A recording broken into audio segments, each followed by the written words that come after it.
The co-presenters for today's webinars are Kevin Hartcher.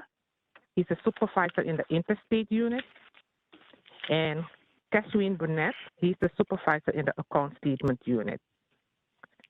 At this time, I will introduce Frances Pardis Abadesa, our Executive Deputy Commissioner of the Office of Child Support Services, with her welcome remarks.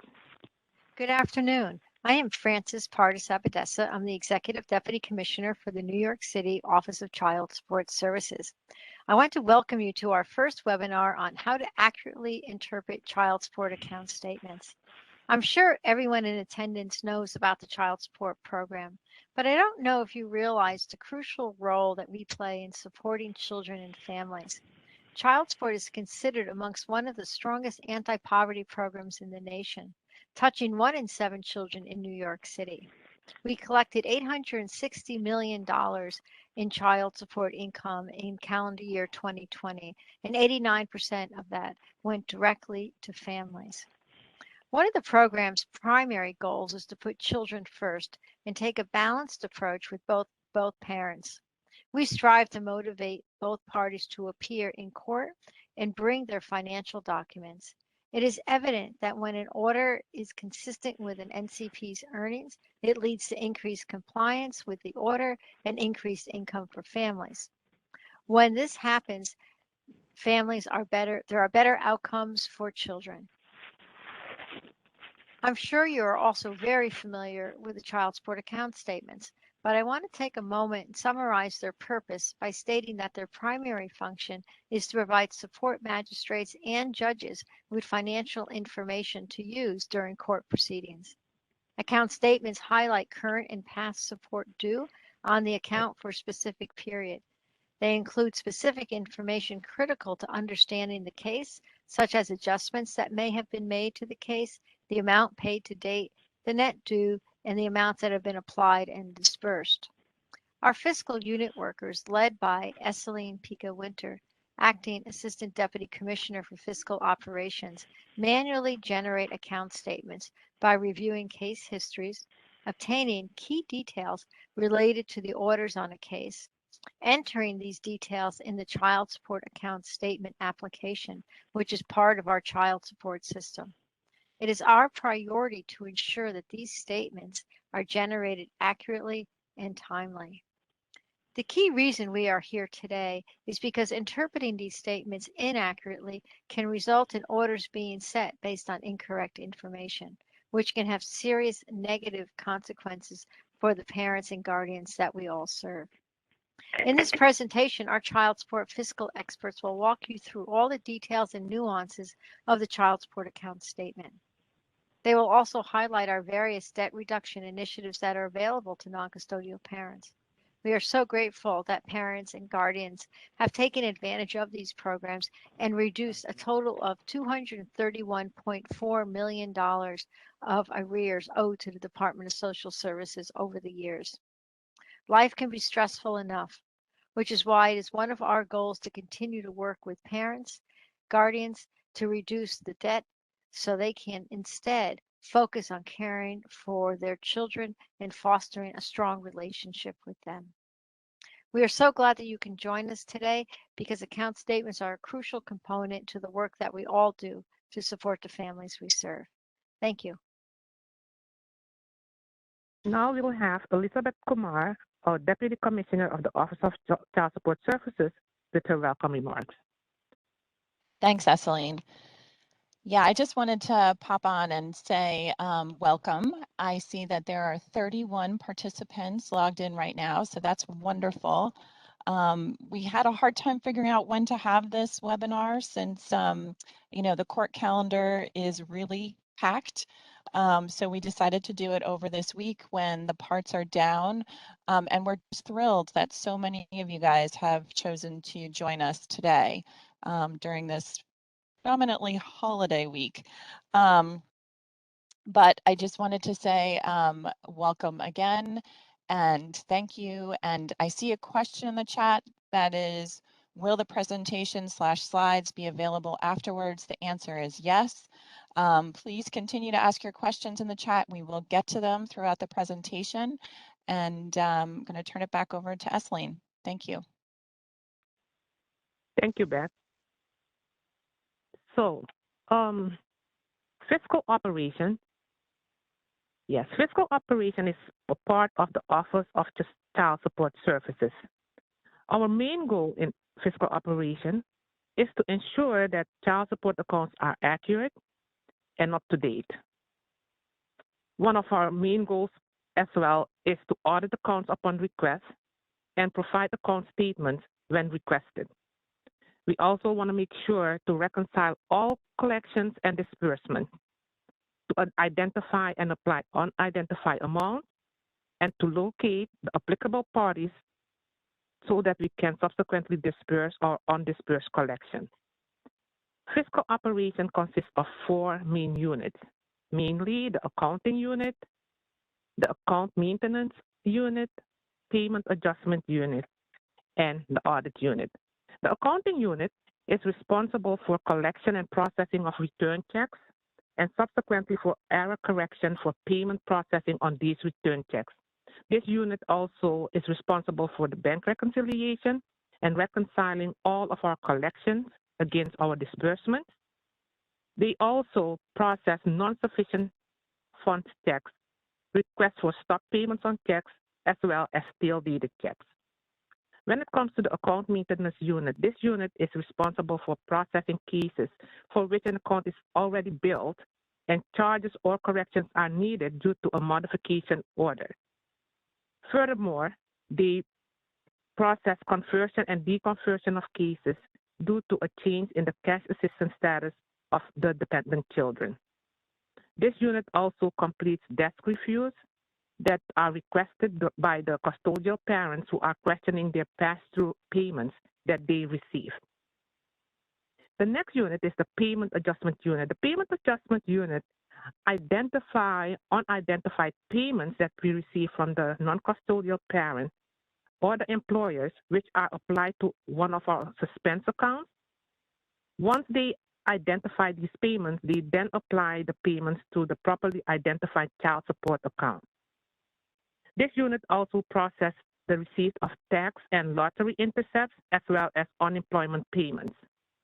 They also locate the applicable parties in order to apply and disperse our undisbursed amount and therefore reducing our undisbursed collection. When it comes to the audit unit, which is the last of the 4 units within fiscal operation, this unit is responsible for ensuring that accounts are accurate and account balance reconciles. We also ensure that requests for account statements and applicable credits and adjustments are processed timely. We also process and respond to transmittals that we receive for information and documents from other jurisdictions. It must be noted that when it comes to the audit unit, the audit unit is comprised of 2 subunits, which are the audit unit and the account statement unit. The audit unit prepares certified account statements and payment histories upon request from other jurisdictions, as well as in-depth review of accounts upon request from the custodial parent. It could be the non-custodial parent that is questioning the account balance, or a third party. After the audit is complete, the audit unit will subsequently process any applicable adjustments that are needed. For example, if another state informs us that they intercepted the non-custodial parent taxes and we weren't informed of that in a timely manner, we will go ahead, review the case, and apply the case accordingly. Another example of a request that we might receive from another state is when we are charging an account beyond their emancipation age. So the case originated in a different state and their emancipation age is different than that of New York. New York's emancipation age is 21. Some states' emancipation age is only 18. So then we have to go in, review the account, and make appropriate adjustments. On the other hand, when it comes to the account statement unit, the account statement unit primary task is to prepare certified account statement for the courts. Approximately 98% of the statement that is generated by the account statement unit is for the family courts or the Supreme Court. This unit also prepares statements upon request from the New York City Law Department or the Office of Legal Affairs or other requesters. What we will be discussing today, items that we will review during this webinar, are basic account statement definitions, interpreting account statements.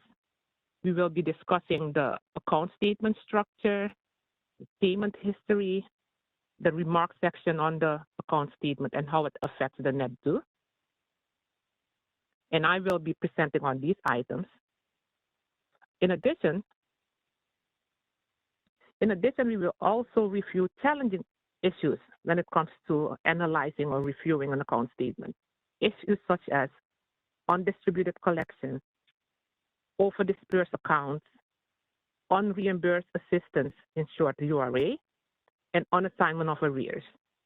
We will also discuss debt reduction initiatives, administrative change of payee, ACOP, and scenarios that require multiple statements.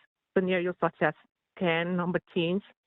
CAN stands for Client Assistance Number, as well as local and redirected cases.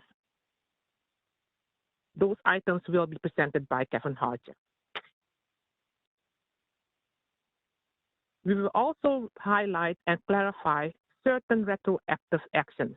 Retroactive actions such as termination, non-proton, downward modification, suspensions, payment dates within the retro period, judgment and multiple money judgment, also documents that generate an ACS versus those that don't, and miscellaneous items.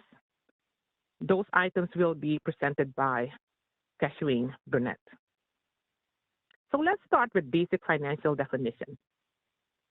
Paid. Paid amount on an account statement represents the total amount of money that is received on an account, on that particular account. The due is the total amount of money owed on an account in accordance with the terms of the court orders. The applied amount is the amount of money that has been received and credited to this particular account to satisfy the obligation. The disbursed amount is the total amount of money that has been sent to all the beneficiaries on an account. Beneficiaries could be the CP, the custodial parent, or the Department of Social Services, DSS. Overpaid. An overpaid amount is an amount that we receive in excess of the total net due, while overdisbursed is an amount that is disbursed which exceeds the amount that was paid on the account. So let's start with the basic account statement review. The Section 1 reflects the support obligation for the current support order that were charged since arrears was set or a money judgment was entered on the account. It also reflects support arrears, and when you add both the current support and the support arrears, you'll get to the grand total due on the account. So here we have an example of a support obligation. In this example, the date that the retro was ordered, which is retroactive support, is August 25th, 1998. And the retro amount was $1,380. After that date, after August 25th, 1998, the account was charged. We see that it was a weekly obligation, right? So we charged the account from August 25th, 1998, the day that the retro was set, until October 22nd, 2002, at $69 per week. That is what was ordered. We then charged the account from the next week, which is October 29, 2002, until December 26, 2006, when the obligation amount was changed to $76 a week. Thereafter, we charge it from the next week again, which is January 2nd, 2007 until June 24, 2008 at $84 a week. And then lastly, from July 7, 2008 until June 27, 2014 at $100 a week. And for each of these intervals, the account statement will reflect the number of support obligations. So for the first one, the number of support obligations was 218. For the second was also 2018, then $78, and then 378 number of obligations, and then 313. The account statement will also reflect the amount that is due for all of these periods. Okay, and then you'll get a total of the current support that is ordered. That's also reflected there. So you will see on section 1 the total current support ordered. That is in section 1A. And in section 1B, we'll have the support arrears listed. In this case, it was just the retro that was ordered, but sometimes arrears might have been ordered as well, or a money judgment. And if a money judgment was entered, here in section 1B, we will see the interest that was charged on that money judgment. So when you add all of that, you'll get the total support arrears. In this case, again, it was just a retro that was ordered in the amount of $1,380. Then the grand total due, which consists of the total current support and the support arrears, will also be reflected with is an addition of both the current support and arrears. In this case, the grand total due is $70,842. Section 2 of the account statement will reflect the payments. I just explained what the payments are, which is the amount that we received on this account. We must pay in mind that when it comes to the payments that are reflected on an account statement, that this payment, section 2, will reflect payments that we received during the review period. Okay, so for example, if retro was entered or arrears or a money judgment was entered, we will start charging the current support from that day forward. That's where the review period will start, right? And by default, when we charging when we generate the account statement, by default, the review period end date will be yesterday's date. So the payments that will be reflected in section 2, the payments that will be reflected on the account statement will be payments that were made during the review period. If at any time the support magistrate or the attorneys on the case wants to know how much was paid in total on this account, you should request a payment history. And in that case, we will go from the beginning, from when we build the case to current and generate a payment history. So you cannot just go by the payments that are reflected on the account statement if retro or arrears or a money adjustment was entered. I want you guys to bear that in mind. We also have adjustments on the account statement, and what the amount that we will enter on the adjustment is, and when we're dealing with a split beneficiary, meaning that both DSS and the CP are owed money on the account.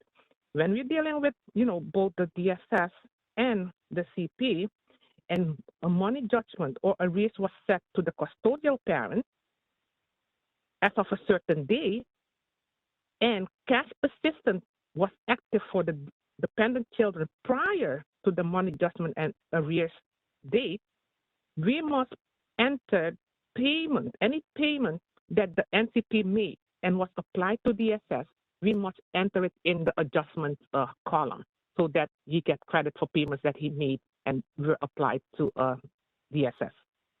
When it comes to other adjustments represent reduction in the net due to DSS that the NCP received due to the fact that they successfully completed one of the Office of Child Support Debt Reduction Program. Later, we will go and discuss the several debt reduction program that we offer to NCP.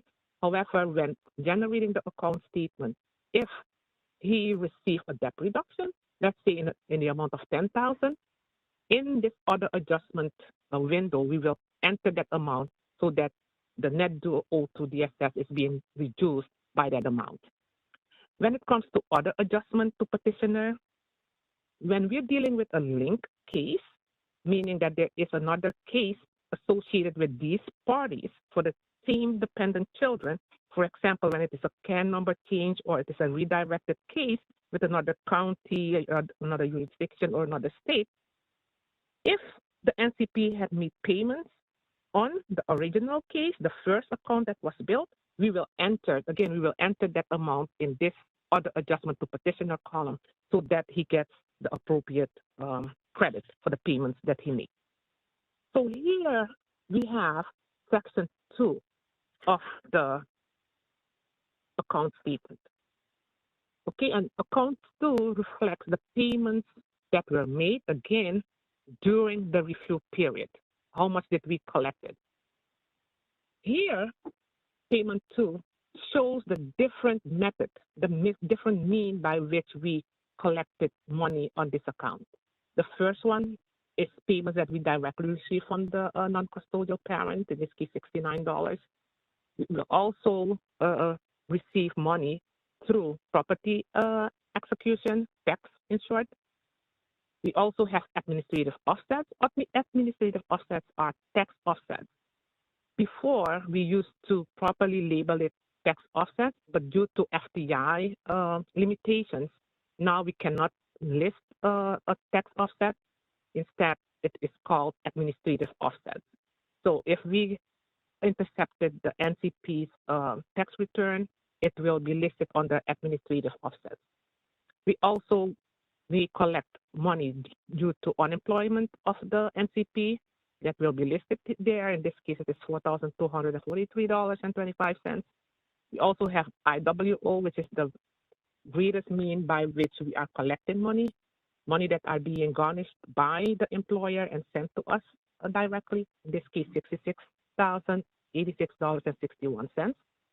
And the last three are the adjustments that I just mentioned: adjustment, other adjustment, and other adjustment to petitioner. The total of these payment methods in this case is $72,220.61. That is all the payments that we received during the review period. That will be the gross paid. The gross paid and the net paid is not necessarily the same.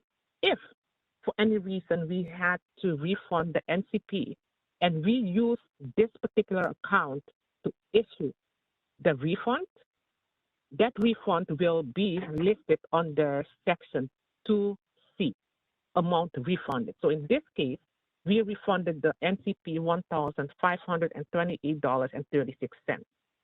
Therefore, the net paid will be the gross paid minus the net paid. Sometimes we might issue a refund using a separate refund account. If that's the case, we will be submitting batch work on this account, this initial account, and remove that payment from this account. In that case, the refund issued to the NCP will not be listed on this particular account statement. In that case, the gross paid and the net paid will be the same.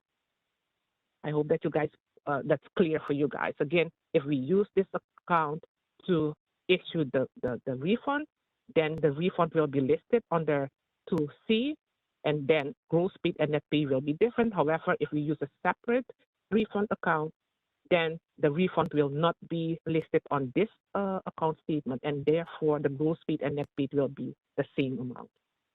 Next is the section 3, amount delinquent on the account statement, and it consists of the grand total due, which I just discussed. Grand total due is the total of the current support and the arrears that were entered, the net paid, and grand total due minus the net paid is the delinquency, the delinquent amount. So for this example, we see that the grand total due is $70,842. The net paid is $70,692.25. So therefore, the delinquency amount is the difference between the grand total due and the net paid. In this case, $149.75. So we already discussed the grand total due, the net paid, the delinquency amount. So now I will discuss a credit balance.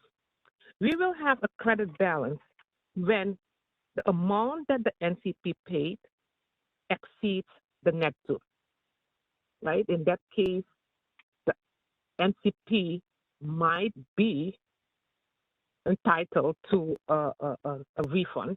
I'm saying might be because sometimes a credit balance is not a real credit balance. Catherine will go further in that.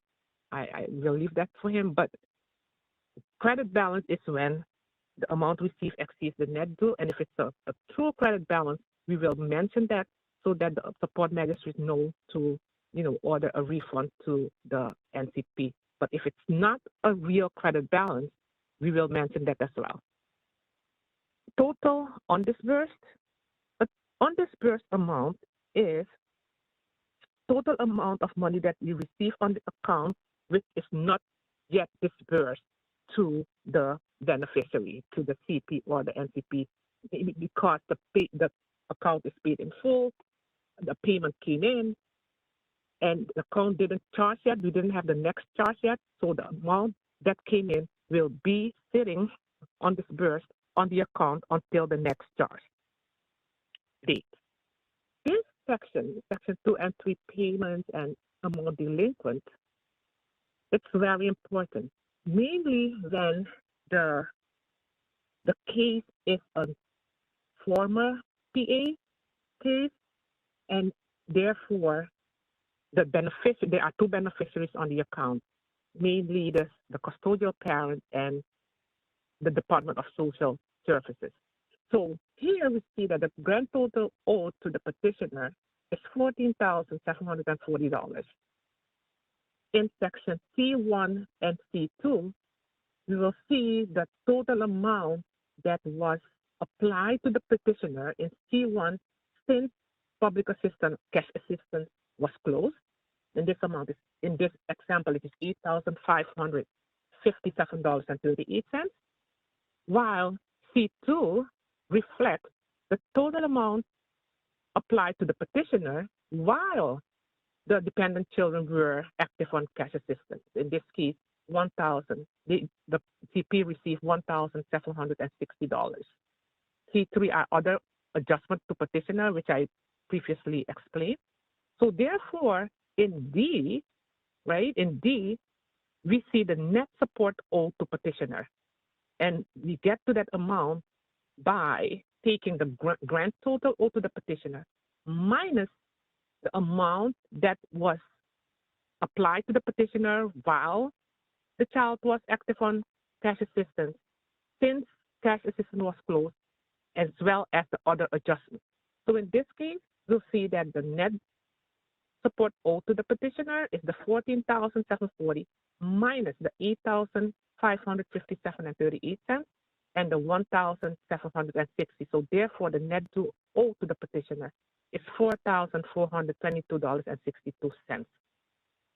Many times we are getting a question, how much of the net due is owed to the custodial parent and how much is owed to the Department of Social Services? So that amount will be reflected in section 2, amount delinquent. So here, the delinquency amount was $7,814.83. Of that amount, $4,422.62 is owed to the petitioner, and $3,392.21 is owed to the Department of Social Services. So on this page, you will see how the net due is allocated. However, this is not always the case, and Kevin will go into that to explain to you how sometimes the net due that is reflected on Section 2A, B, and C is not always the correct amount. We have to pay attention to the remarks section to see what is, owed, in fact, to the Department of Social Services and how much is owed to the custodial parents that is different from what is reflected on Section 2B and C.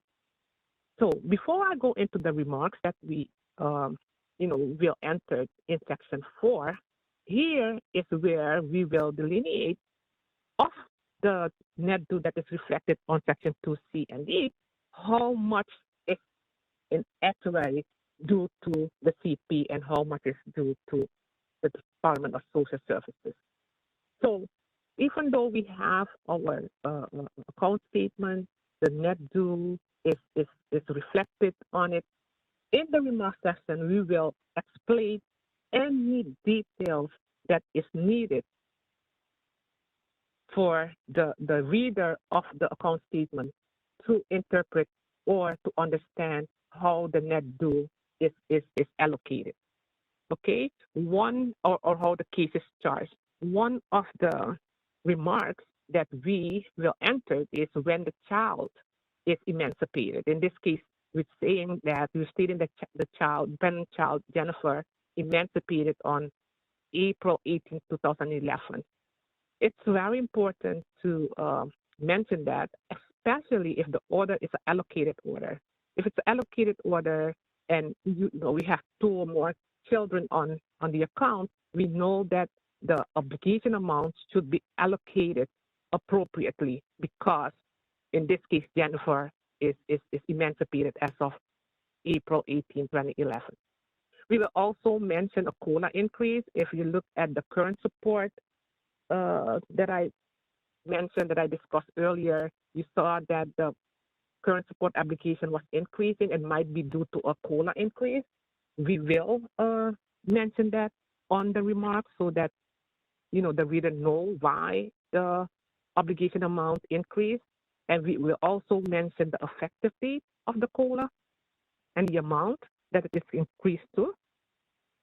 What we also mention in remarks is the public assistance and the foster care activity of the dependent child, because we know that, if the dependent child is active on cash assistance, that the CP must assign her rights to child support to the Department of Social Services.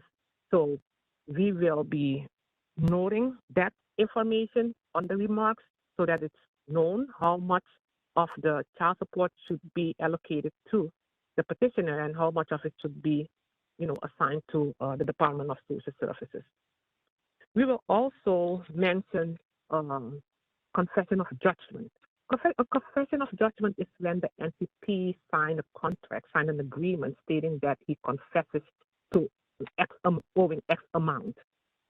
When it comes to the confession of judgment, what happens is sometimes it's final. It takes a long time from when the NCP signed the agreement in customer services for it to be finalized. So what we will do, when it is still pending, we will note that in the remarks section as well, so that the support magistrate know that in case he wanted to enter a money judgment or a subsequent money judgment, to take into consideration that the NCP already confessed to this particular amount. We will also mention on the remark screen, if it's a link case, if it's a redirect case, what is the new account number that we had to build. If it's a CAN number change, I've mentioned CAN number earlier. If it's a CAN number change, because the child is active on a different head of household, what the other account is as well. And Kevin will go into more details when it comes to that. We will also mention on the remarks any debt reduction program that the NCP participated successfully in, and therefore his permanent arrears to DSS was reduced. We have several debt reduction programs that we offer. One of them is the arrears cap. The arrears cap program is when the NCP was below poverty level, he was on public assistance at the same time as the dependent child. So what we will do is we will review the account, and for that period where both the NCP and the dependent children were active on public assistance, we will charge the account and we will cap the amount that is owed to DSS at $500. The rest we will reduce.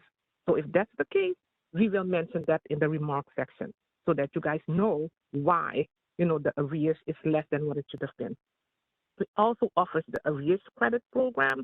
This is an employment program where the NCP signed an agreement with us, and if he or she paid 10 out of the 12 months the current amount, we will reduce his permanent assigned arrears to DSS by $5,000 for that year. And the NCP has 3 years to reduce that, so he can reduce his net due to DSS, permanent assigned arrears to DSS, up to $15,000.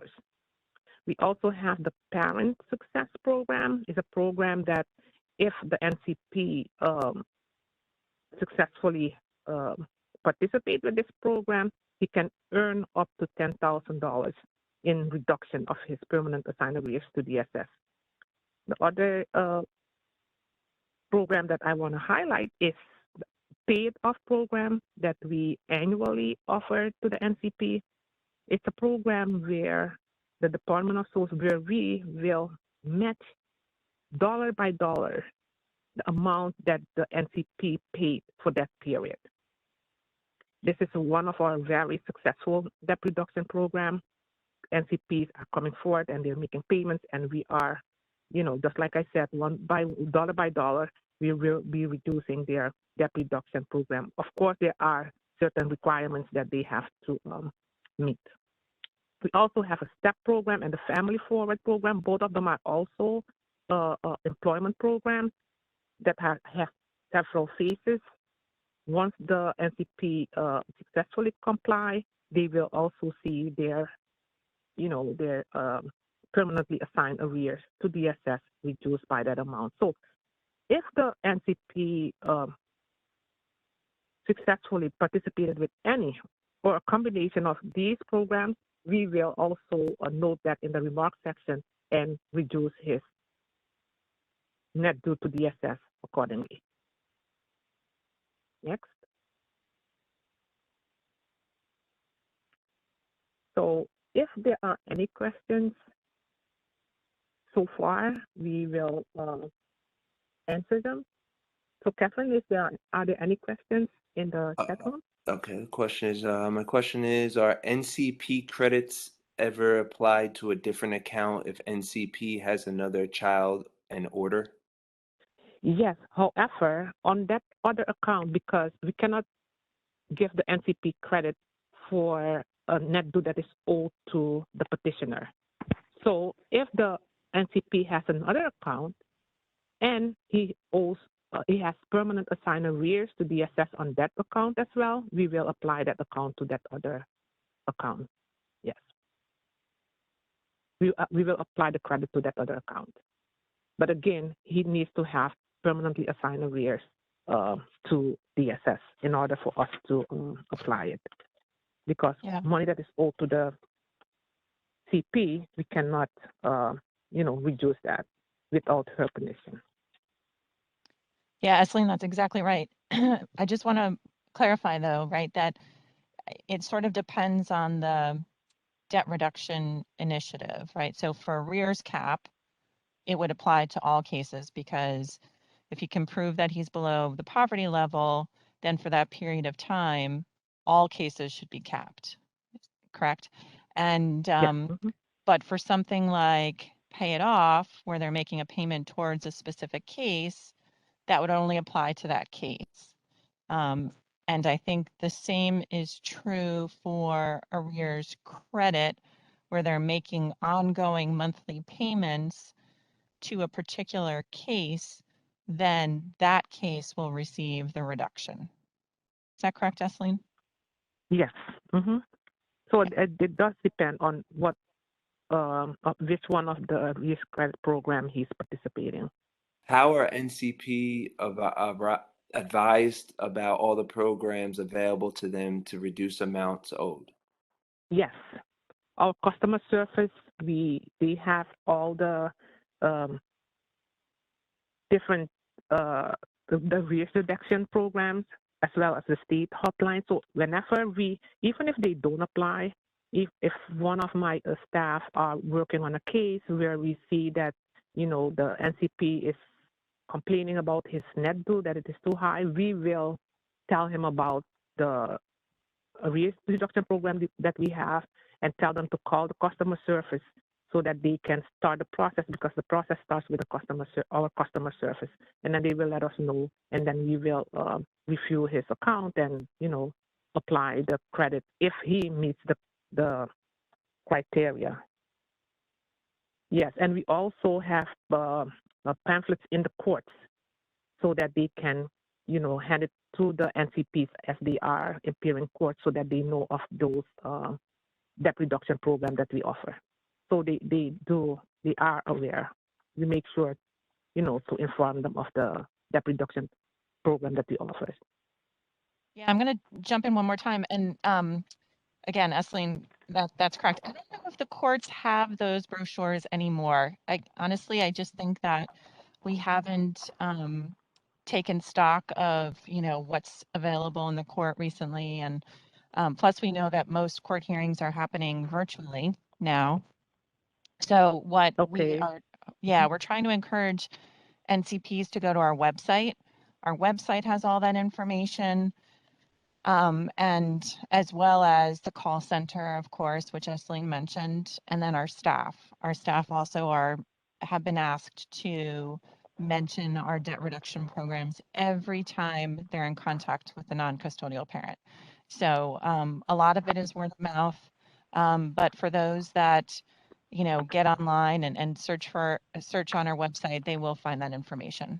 Now I will introduce Kevin Hartcher, who is the supervisor in the interstate unit, and he will be discussing with you the challenging issues that you might face when you are reviewing an account statement. Kevin? Yes, hi. Thank you, Esseline. Hello, everybody, and happy holidays to you all. My name is Kevin Hartcher. I'm the bookkeeper supervisor for the interstate unit here in child support. I've been working for child support for about 10 years now, and I'm going to go over some of the more challenging situations that you might see pop up on account statements that come to court. So one of the first things I'm going to talk to you guys about is undistributed collections, otherwise known as UDC. So undistributed collections are basically payments that we're holding on the account. They're payments that have been collected but have not yet been dispersed off the account. Either it hasn't been dispersed to the CP, to BSS, or to another jurisdiction, or it hasn't been refunded to the NCP.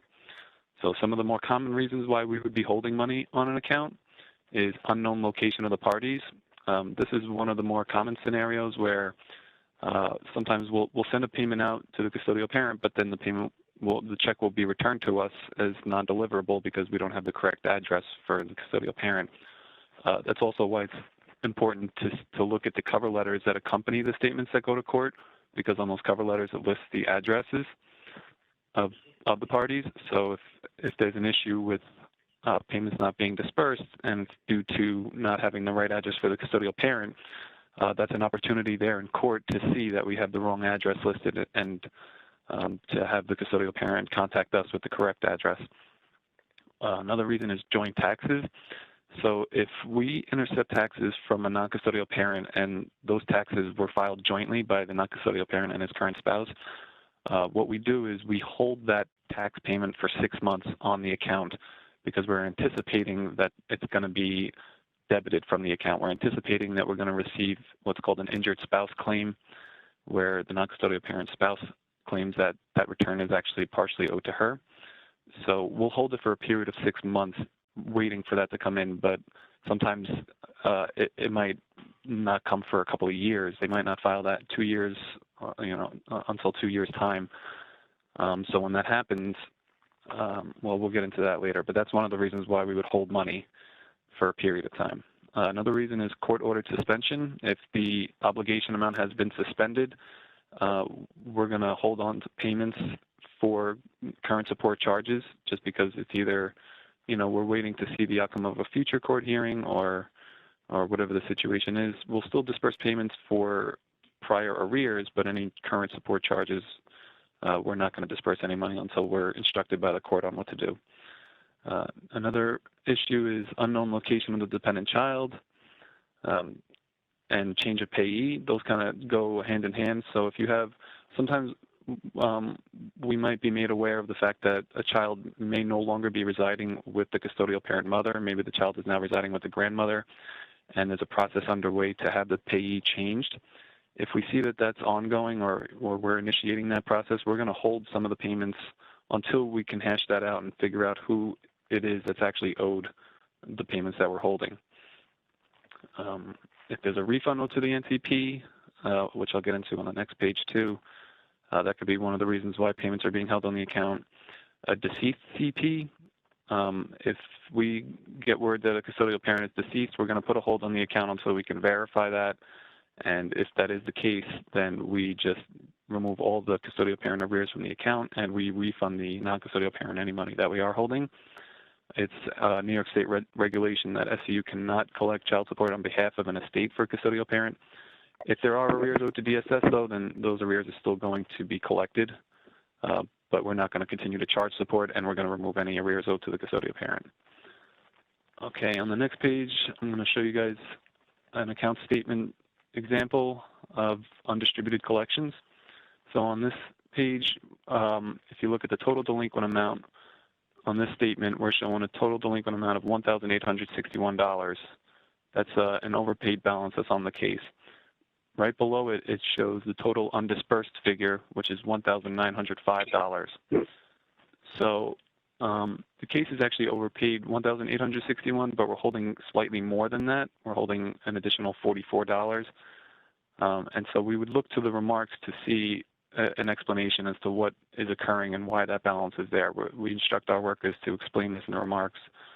So for this particular case, that $1,861 is a refund that we're going to be processing to the NCP. The other $44 would just be money that is owed to the custodial parent, and it's being held on the account for whatever reason, one of the reasons that I just discussed on the prior page. So we would also be trying to figure out what we need to do to disperse that money to the custodial parent as well. Okay, next page, we're going to go over the overdispersed accounts. But I just wanted to clarify one last thing, actually, that I mentioned when we received word of a CP's death. Like I said, we would remove all the arrears, but if there was any money that was collected prior to her death, that money would still be dispersed to her estate.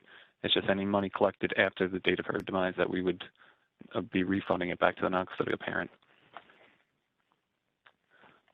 Overdispersed accounts is basically the client received more money than the respondent ultimately paid.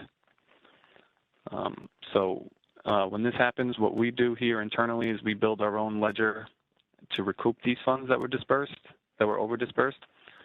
But we're not allowed to actually initiate any enforcement mechanisms on this overdispersed amount, whereas funds applied to DSS can be reversed.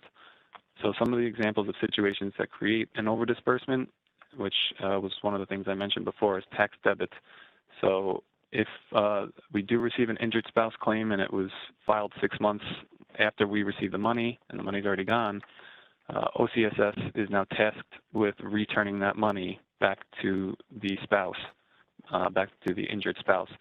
So OCSS, the agency, is at a loss for that money because the money comes out of the agency's account. So we would create a recoupment ledger and attempt to recoup that money later on throughout the life of the case, but it's not an enforceable ledger. And oftentimes OCSS just is at a loss for that money. Another reason why you might have an overdispersed account is retroactive downward modifications. This is one of the more common situations that we face where, let's say you have a non-custodial parent filed a downward modification, and during that time, while the case was waiting to be heard in court, he was still paying his full obligation. Let's say the order was $100 a month, And then when it finally got heard in court 3 months later, now the order is modified to $50 a month, retroactive to the petition filing date. Well, if he had been paying that full obligation amount the whole time and now it's a downward modification retroactive, it's going to cause the account to become overdispersed, and that money's already going to be gone. We don't have it. So even though it might look like there's an overpayment, it's not available for refund. It's just overdispersed. And there's not much we can do there either.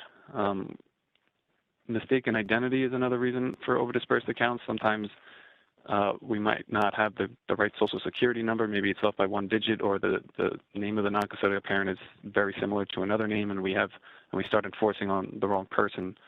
And by the time we realize that and we have to return the money to this mistaken identity person, that money has to come out of our account. That money has to come from the agency, and so we would build a recoupment ledger to recoup that money back from the non-custodial parent in the future.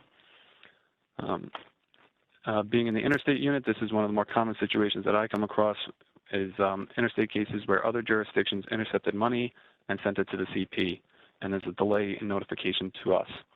So basically what happens is we'll be enforcing an order and we'll be redirecting the payments to the other state, and at the same time the other state is initiating their own administrative enforcement, and oftentimes they'll be intercepting taxes and dispersing it directly to the custodial parent, and they won't tell us, or it might take a period of time for that information to be received on our end.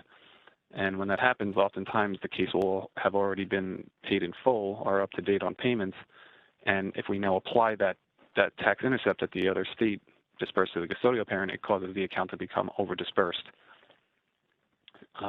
Also, non-sufficient funds checks, NSF checks, is another common reason why an account would be overdispersed. Okay, and on the next page, I'm going to show you an account statement example of overdispersed accounts. So on this case, if you look at the line where it says total undispersed, it actually has a figure in parentheses. It looks like a negative amount. It says total undispersed, negative $7,580.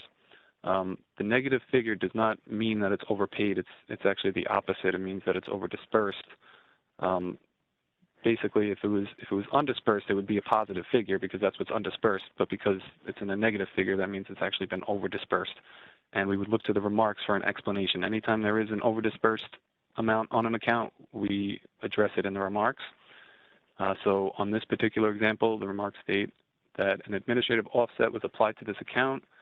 The IRS took back funds totaling $7,580 that had previously been credited to SCU as an administrative offset. Since these funds were already dispersed to the client, the account is now overdispersed by $7,580, and the respondent is responsible for this debt. So what happened is the custodial parent got that money, and then at a future date, we had to now return that money to the IRS. So on the account statement, it's going to show that this net due is owed to the custodial parent, but actually it's going to be whatever, it's going to be that net due minus the $7,580. That's what will be owed to the custodial parent. That $7,580 is going to be owed to child support. It's going to be owed to OCSS to try to recoup that overdispersed debit. Next challenging issue that I'm going to discuss is regarding unreimbursed assistance. Okay, so there's actually two issues that we're going to go over. They're both related to each other. One is called unreimbursed assistance, otherwise known as URA, and the other issue is unassignment of arrears. And like this says, they're two different concepts, but they go hand in hand. Unreimbursed assistance refers to the amount of cash assistance benefits that was paid out to the custodial parent that has not been repaid to DSS. So what that means is when a custodial parent applies for public assistance and starts receiving public assistance, whatever amount that she's received in public assistance is what we're allowed to collect DSS arrears towards. So if the custodial parent received $10,000 in cash assistance, then DSS is only allowed to collect $10,000 because that's all she received. It's state policy that we are not allowed to collect more than what the custodial parent received in public assistance benefits. So this page is an example of exactly that happening. On this situation, the client was on public assistance, and while she was on public assistance, she received $15,000. And on her child support case, there were $10,000 worth of DSS payments that were made. So that leaves the total unreimbursed assistance balance as $5,000. Basically, the CP got $15,000 in cash assistance. $10,000 has been repaid towards DSS arrears, child support arrears, meaning that OCSS and DSS are only allowed to collect $5,000.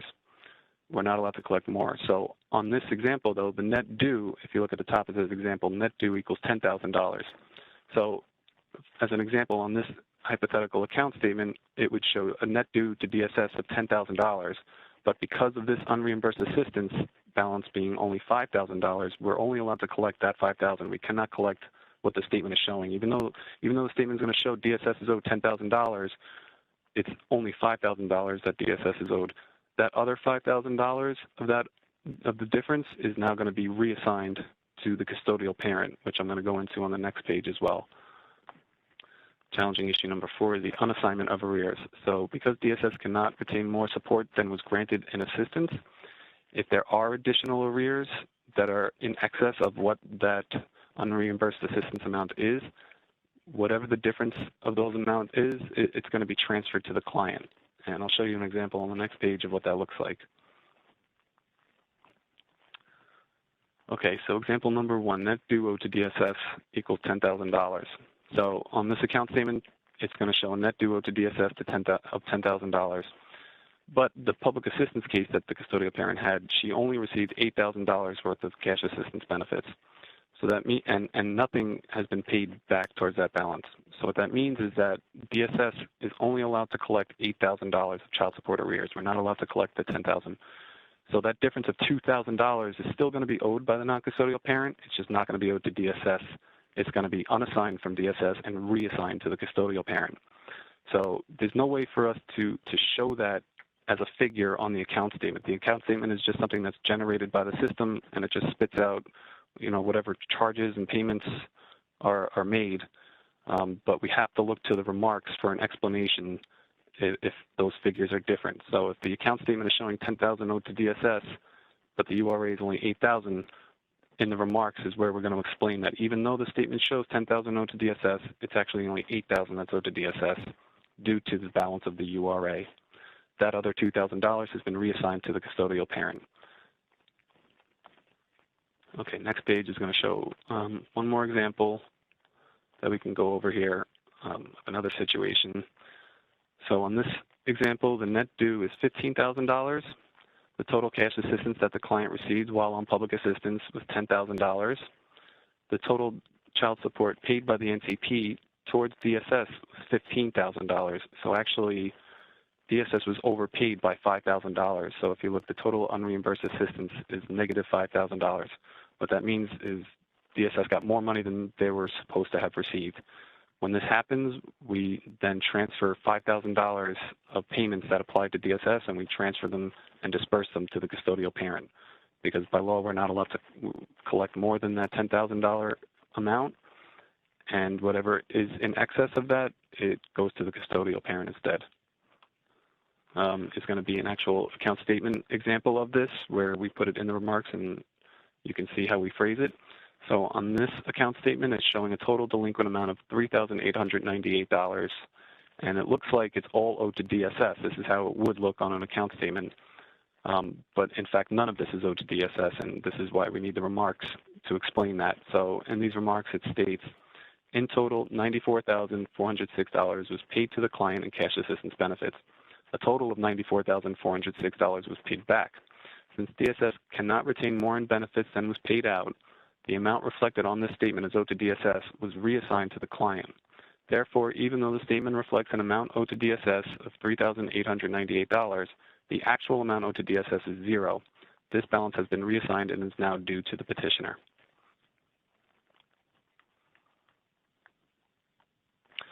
Okay, the next issue I'm going to go over is scenarios with multiple statements.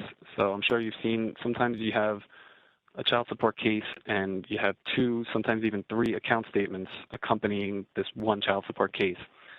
There's a couple of reasons why there might be multiple account statements, and this is one of the more common ones. It's due to CAN changes.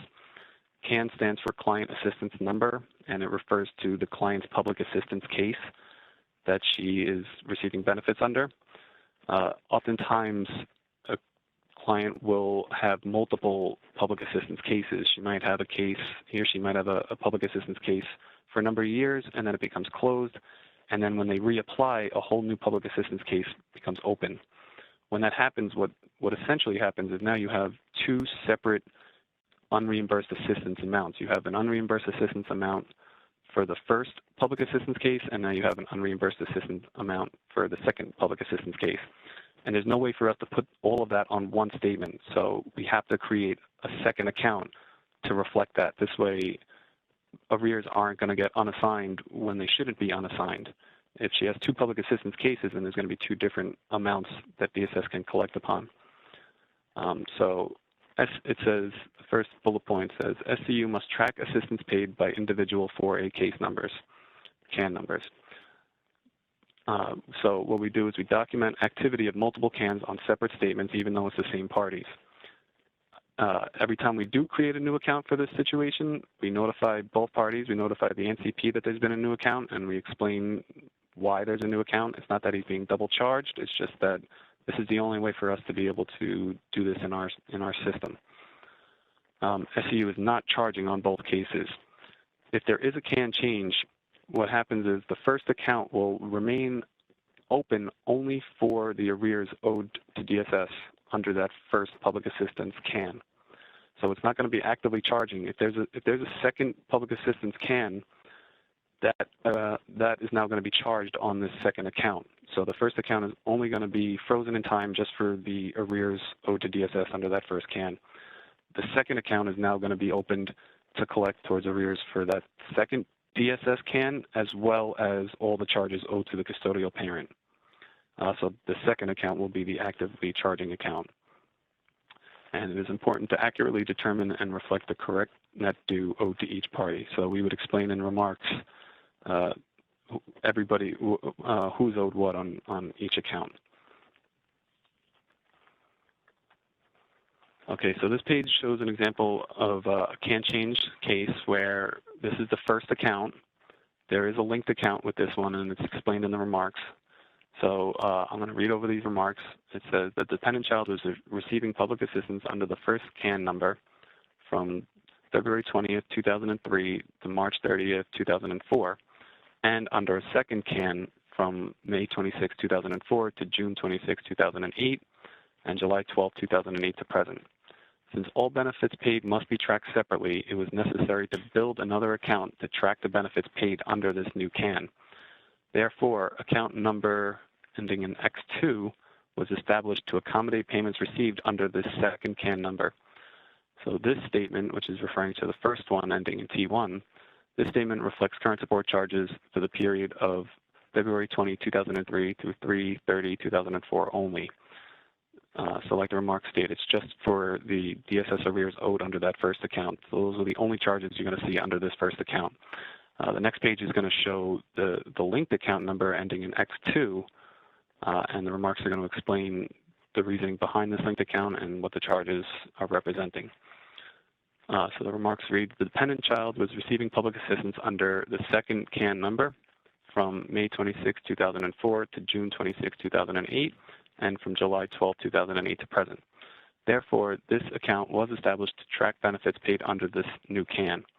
Payments applied to the first CAN are associated with account number ending in T1.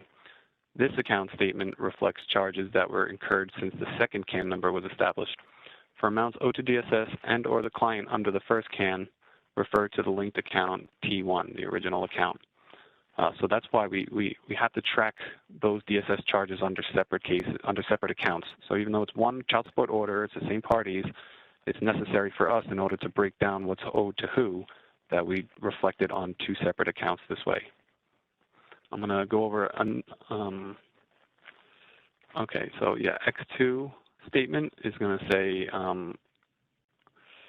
this case was open due to a new CAN number effective this date, and this is just another example of the remarks that we would have explaining that this account is open for this CAN number and the other account was open for the other CAN number.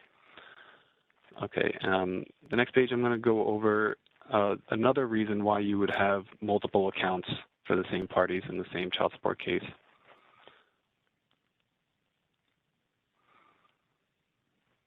Okay, so another reason why you would have multiple accounts is due to a redirect of payments. This is something that I face every day in the interstate unit, where we have a local, let's say we have a local New York order where the custodial parent resides in New York, the non-custodial parent resides in New York, the child's on cash assistance, and then at some point in the future, the custodial parent decides to move to another jurisdiction, and when she moves to that other jurisdiction, she requests services of that other jurisdiction. That other jurisdiction could either be another county in New York, or it could be another state in the country. And the important factor here is that she requests the services of this other jurisdiction. So that other jurisdiction will reach out to us and request that we begin redirecting payments through their agency and not directly to the custodial parent anymore. So when that happens, we have to create a new linked account. The first account was built to send payments directly to the custodial parent, but if we're going to be sending the payments to another agency, the only way for us to do that is to do it on a new account. The first account was built one way, so now this linked account has to be built to send the payments to this other agency. So if that first account will no longer be charging, but if there are arrears owed to New York City DSS, they're still going to be reflected as owed on that account. And that's why we would provide two separate account statements. So we would show that. We would reflect DSS is still owed this money. And when this happens, we would still enforce for those arrears owed under the local account, but it would only be enforced at the amount of $25 per month. We want the primary enforcement to be going on the active account, so we would still be enforcing the obligation in full on the active account, but in order to collect towards those prior arrears owed under the original account, we would enforce it at $25 a month. And this last line, New York City builds separate case to redirect future payments to another jurisdiction upon a request, right? We did have some questions that already came in, so we'll start with those and move forward from there. So Kevin, the first question is, how would a parent get a release on the money being held? Would they file a petition? So if there's payments being held, it's going to be for one of a number of reasons like we discussed, but ultimately the best thing for a custodial parent to do is to call into customer service and request her account be reviewed for a release of the hold that's on the account. There is a hold on the account for some reason, and it's going to have to be investigated and looked into, and we'll determine the reason for that hold and be able to release the hold once we review the account. So it starts with her contacting us or us just doing an independent review of the account and determining what the factors are that's holding up the payments on the account. Oftentimes it's for, like I mentioned, an incorrect address. We might have an old address on file and we received a return check. And until we can get a correct address, we're going to keep that hold on the account. So if we can't get a hold of the custodial parent to figure out what her current address is, she would need to contact us and inform us of what the correct address is. Okay, great, thank you. So question number 2 is, in the example that you gave of changing the payee from a CP to a grandmother who the child now lives with, do you need a court order to change the payee, or will SCU do that administratively? Right. So yeah, so we would need that in a court order. That's not something we do administratively. That's why we place a hold on the account until all of that can be done in court. I will mention though that another term for change of payee, another way that we use that term is if let's say a custodial parent had a Supreme Court order or just a direct pay order. She already had a child support order, but it was payable direct to her, and now she brings that order into SCU and requests that payment now begin commencing through SCU. So we also refer to that as a change of payee because it's no longer payable direct, it's payable through SCU. That we do administratively, and that we do not need a court order for. But if there's a totally different client now that's the custodial party of the dependent child, that would need to be stated in the court order for us to make that adjustment on the case. Thank you. We have one more question that came in. What reasons would someone need more than one CAN? Yeah, I don't know. A lot of times this happens. I'm not entirely sure of the reason why. I know the custodial parent will file for public assistance. She'll come off public assistance, and then when they go to reapply, for whatever reason, a totally new public assistance case gets generated. It could be because they are in a different borough and they're applying from a different public assistance office. It could be because maybe they have other parties under their public assistance case now, or it could just be due to error on the borough office part, on the worker in the borough office. That you know, when they looked that up, they didn't see that she already had an old public assistance case, and they decided to create a whole new one. So it's not that they need a new can open. A lot of times it's just I don't know why it's not done. It's a lot easier when it's done on one account, on one can, but when it gets broken up, we don't have a choice but to go through this whole multiple accounts now and charge it that way. Okay. And I just add one thing, and Kevin's exactly right, but I just want to make sure it's clear. It's not our staff that are creating the cans. It's done on the FIA side, and most often it is an error, and it's unfortunate. But the good news is down the road, when FIA, the 4A side of the house gets a new system, this issue will no longer exist.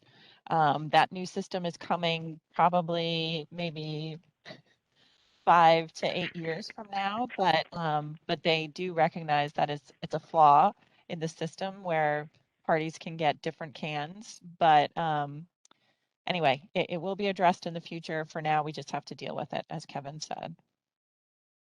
Thank you, Beth. Thanks, Beth. We have another question.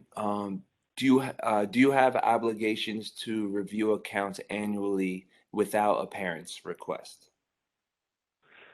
Right. So we don't just randomly start going into accounts and looking into them. The only way we would come across any issues on an account is if we see it's going to court, or we have some other reason to look into the account, either it's requested or there's another state jurisdiction involved.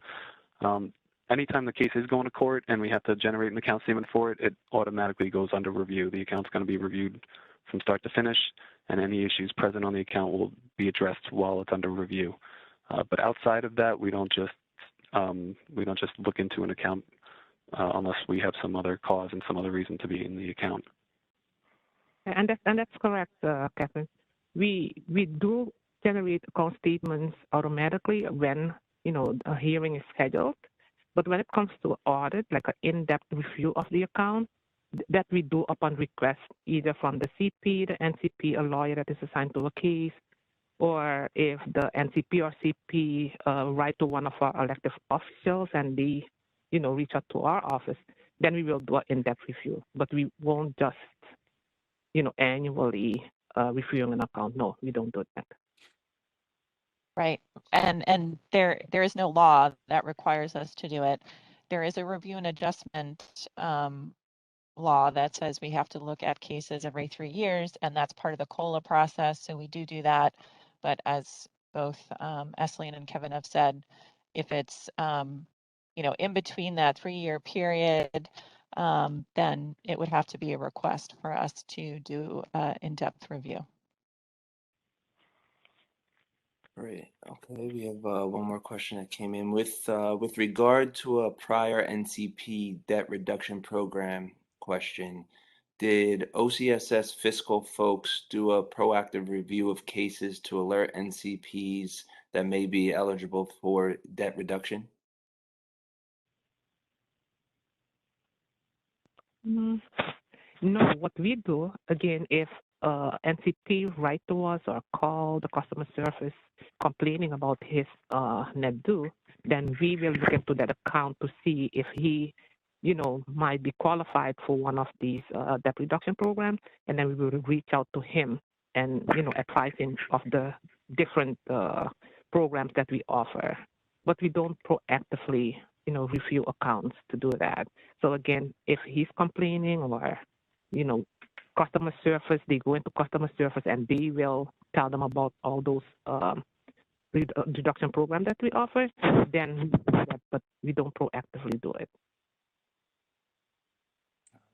Yeah, I'm gonna jump in one more time too, and just add to what Esseline said, because One thing I failed to mention earlier is we have something called the Child Support Snapshot. It's an online portal that provides case information to community-based organizations once the parent gives consent for them to see their information. So basically the way it works is, NCP is sitting down with a community-based organization. They say, I have a child support case. They have access to our snapshot. They get them to sign a waiver to say, yes, you can see my case information. And in that snapshot system, we kind of summarize what's going on with the case. And we will include a message on that page saying that an NCP is eligible for a debt reduction program. So that's one more way that we are letting NCPs know about eligible debt reduction programs. And we've also been communicating it very widely to our partner network. We put it in our newsletters. We have community partner meetings where we're constantly reinforcing, the fact that we have these programs, they're underutilized. We want people to take advantage. So we're really doing as much as we can. But if you guys have ideas for how we can outreach even more or in a different way, we would love to hear them. So now I will be introducing Kashwin Burnett.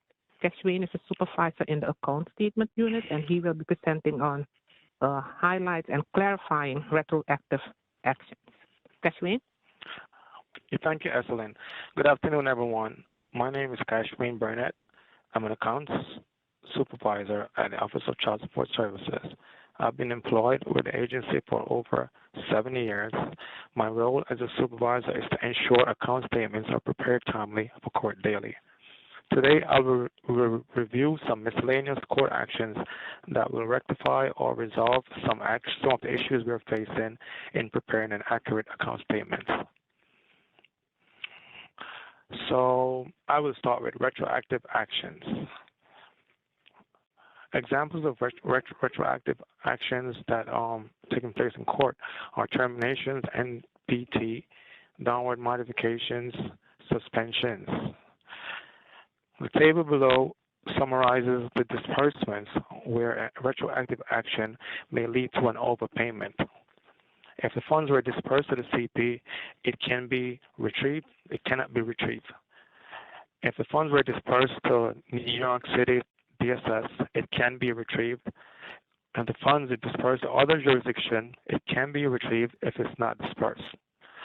Unfortunately, NCP may leave court with the expectation that he or she will be receiving money back if their order was modified, suspended, or terminated retroactively. Sometimes retroactive actions may lead to huge overpayments on the account statements. The respondent needs to be informed that the money already dispersed to the CP and cannot be retrieved.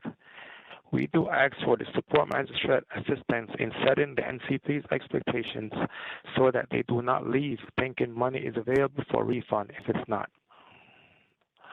Money judgments. How money judgments are calculated. If money judgments are issued, subsequent judgments will be considered as supplemental judgments unless previous judgments are vacated. SCU requests that court orders specify whether initial or previous judgments are vacated to ensure adjustments are handled appropriately. An example of a judgment is a confession of judgment. A confession of judgment completed in pending confession of judgment will be highlighted in the remarks and gives a clear indication of the date the confession of judgment was signed in customer service and the amount. The respondent acknowledges the arrears owed as of that date, and a judgment will be issued and docketed in the Supreme Court. Only orders with financial information generate an ACS. Many documents do not generate an ACS, may result in we not receiving the information. There are several court documents that don't produce an ACS. Examples: short orders, general orders, dismissed petitions. Temporary orders with dismissed petitions, dismissed support petitions may not be caught if the temporary order is not vacated. All court actions do not produce an ACS, so therefore documents cannot be processed by our vendor. Our vendor works from an ACS. Staff will have to pull the orders and process manually. Retroactive and first payment date. Setting a first payment date that occurs within a retro period will likely result in double charges. We've noticed that some orders will come in with first payment date set during a retro period. We think these are mostly likely mistakes, so we would like to ask you to review to make sure that the first payment date does not fall into the retro period. This could harm the NCP. Finding of facts and orders are the only information utilized to adjust accounts, and as such, they must contain all necessary information to determine what adjustments need by SCU. Federal Reliability Audit. This agency is audited usually every 3 years. Representatives will come in and verify that we are in compliance with items such as applications, petitions, signatures, and court orders. Every order set in court is required to be signed by a support magistrate. Two-step orders. Remarks are required to process the two-step orders, but unfortunately, we do not receive the remarks on the ACSs anymore. The challenge for us is that we would have to find those orders and process them manually. We have a question right here. So if such orders do not appear in ACS, how does that get rectified? If the orders do not appear in the ACS, we usually have situations where staff will go in and pull those orders because we get a summary of those orders daily. So those orders will be processed manually. Like we get a copy of those orders in our system daily. And we would have to go in, find those orders, and process them manually. Yeah, I'm just going to add something too here because, you know, it is manual work. It's harder if we don't get an ACS. You know, I think we've been working with the court over time to ensure that, you know, everything comes over through an ACS. So anything that, you know, this group can do to ensure that an ACS is received would be very helpful. And it would ensure that we don't miss anything and we get to process and we process all those orders. And I also want to emphasize what Kathleen mentioned in regards to the signed orders. So if the orders can be signed timely, that would be a huge helpful for us because, for example, we're dealing with a CP right now who's very irate. It was almost like a threat email, a threat call. But when we looked, we saw the ACS, but the order is not signed. We reached out to that particular family court, and the order was speak. So the CP is very upset, but we work with orders. If the order is not signed and we didn't receive the order, we cannot make the applicable adjustment on the case. So we need to, you know, emphasize how important it is that are being signed timely so that we can adjust the case accordingly. So next question is, any funds held to be returned to CP, is the money held in an interest-bearing account? We don't charge interest. We don't have an interest-bearing account. So that's why we hope that, you know, if it is an order that is missing, that we can adjust the account quickly so that we can disperse the amount to the CP or to the CP. But we don't have an interest-bearing. Like if the amount was $10,000 and if it's after a year, that we will be accruing interest on that particular amount. No. So thank you from my part. Thank you all for taking, you know, to attend this webinar. We hope that we were able to clarify for you and give you guidance on how to interpret or how to analyze the account statement. And hopefully we were able to answer your questions, the questions that you raised.